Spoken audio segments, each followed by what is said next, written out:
ये कहानी दिल्ली की है, जहां रिया और नेहा अपनी मां चांदनी के साथ रॉयल केयर सोसाइटी में रहती थीं। रिया को गुड़िया बहुत पसंद थी। एक दिन उसने इंस्टाग्राम पर देखा कि लब्बू डॉल का ट्रेंड बहुत जोरों पर चल रहा है। बस फिर क्या था, उसने तुरंत एक लब्बू डॉल ऑर्डर कर दी। जब पैकेट आया तो रिया हंसते हंसते उसे खोलने लगी। गुड़िया छोटी थी, गुलाबी बाल, चमकते हुए दांत। आ गई मेरी लब्बू, वाह कितनी क्यूट है। देखो इसकी आंखें कितनी चमक रही हैं, दांत ऐसे लग रहे हैं जैसे हीरे जड़े हों। ये तो जादू ही लग रही है। रिया ने उसका नाम रखा लब्बू क्वीन।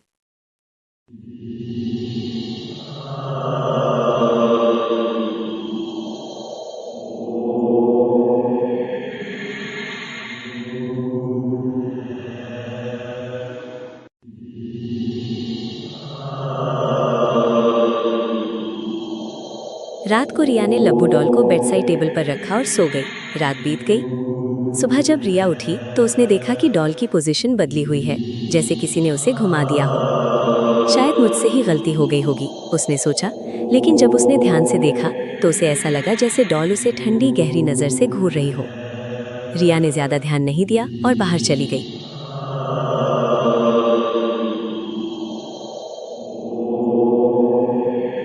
शाम को जब रिया घर लौटी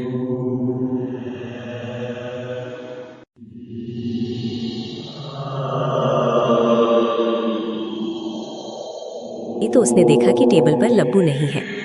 मेरी लब्बू कहाँ गई? नेहा, क्या तूने मेरी डॉल ली है? नहीं दीदी, मैंने तो छुआ भी नहीं। रिया ढूंढते ढूंढते बिस्तर के नीचे पहुंची। वहां लब्बू पड़ी थी और उसकी पेट पर लाल निशान था, जैसे किसी ने चाकू से वार किया हो।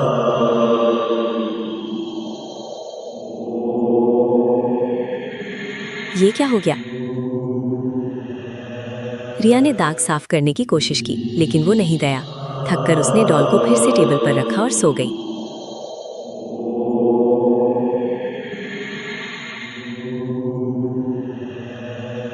रात में रिया को एक भयानक सपना आया। सपने में लब्बू डॉल उसके ऊपर बैठी थी और अपने नुकीले दांतों से उसे काट रही थी।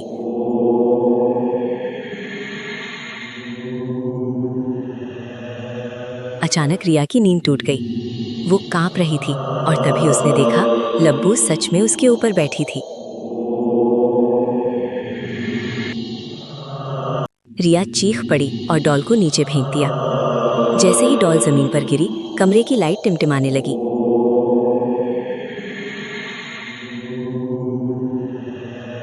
और अचानक पूरा कमरा अंधेरे में डूब गया। कहीं से बच्चे के रोने की आवाज आने लगी। कौन है?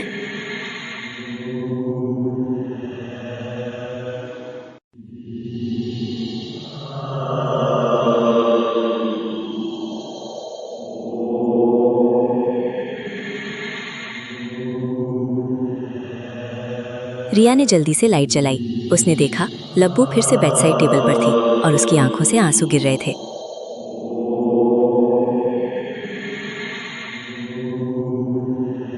ये कैसे हो सकता है? मैंने तो इसे नीचे फेंका था।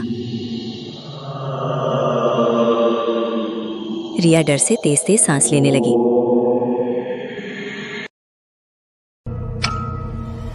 तभी नेहा और उनकी मां दौड़कर आईं।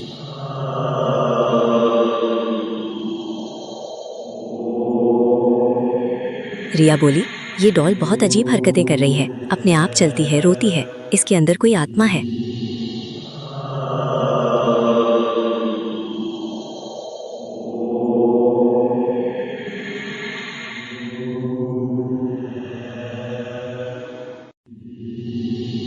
माँ बोली, मुझे तो इसकी आंखों में कोई आंसू नहीं दिख रहे, तुम्हें भ्रम हो रहा है। परिवार ने उसकी बातों को नजरअंदाज कर दिया।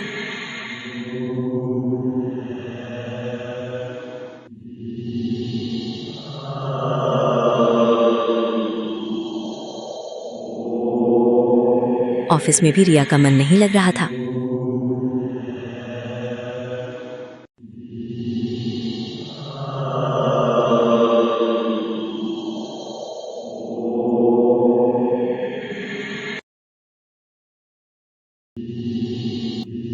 तभी उसकी फोन पर एक अजीब नोटिफिकेशन आया। एक फोटो।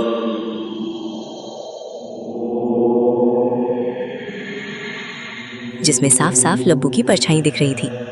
ये फोटो मैंने कभी नहीं ली, ये सब क्या हो रहा है?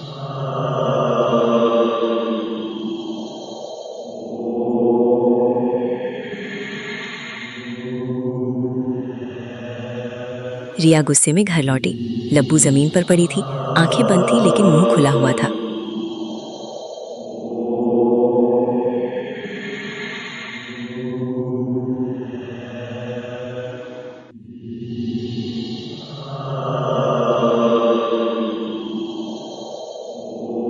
नेहा ने जैसे ही उसे उठाया, दीदी ये तो बहुत ठंडी है, जैसे अभी अभी फ्रिज से निकली हो।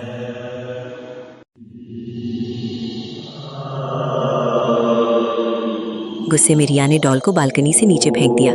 कल सुबह इसे जला दूंगी।